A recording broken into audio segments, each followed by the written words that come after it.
किसी ने बिल्कुल सच कहा है, नौकरी करो तो सरकारी और नहीं तो बेचो तरकारी। जिस तरह हर आदमी की चाहत होती है कि वह सरकारी नौकरी वाला हो, क्योंकि सरकारी नौकरी में जॉब को काफी सुरक्षित माना जाता है, किसी तरह की छटनी आदि का डर बिल्कुल नहीं रहता। ठीक वैसे ही आय के दृष्टिकोण से तरकारी अर्थात सब्जी की खेती को काफी सुरक्षित माना जाता है। वर्तमान समय में साग सब्जी की खेती करने वालों की आमदनी सालाना लाखों में नहीं बल्कि करोड़ों में है। यदि कोई किसान आधुनिक पद्धति से कृषि कार्य को करता है तो आमदनी अच्छी ही नहीं बल्कि बहुत अच्छी हो जाती है। जी हाँ, हम बात कर रहे हैं जमशेदपुर क्षेत्र के पटंदा व बोड़ाम की। इन दो प्रखंड में सबसे ज्यादा सब्जी की खेती होती है।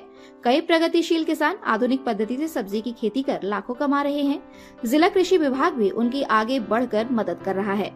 बताते चले कि पटंदा व बोड़ाम के किसान अपनी कृषि उपज को झारखंड, बंगाल, ओडिशा, छत्तीसगढ़ समेत अन्य राज्यों में निर्यात कर रहे हैं।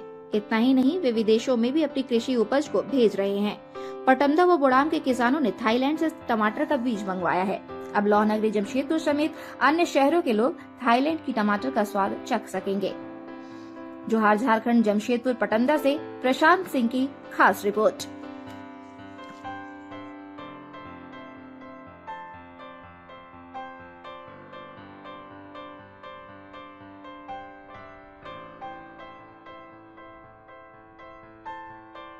सर, ये जो बीज लेके आते हैं सीड, ये कहाँ से मंगाते हैं? सर, बीज तो यहाँ पे कोई दुकानदार बेचने को तैयार नहीं है, क्योंकि ये बीज बहुत महंगा होता है। ये हम लोग का थाईलैंड का बीज है और इसका एक ही इंपोर्टर है न्यू दिल्ली में, जो कि हिंदुस्तान सीड्स एंड पेस्टिसाइड्स। और बाकी यहाँ अगल बगल में मिल नहीं पाता है। ये हम लोग को उन्हीं लोगों से लेकर के कुछ मदर डेयरी वालों में दिया, अपने भी खुद मंगाए थाईलैंड से।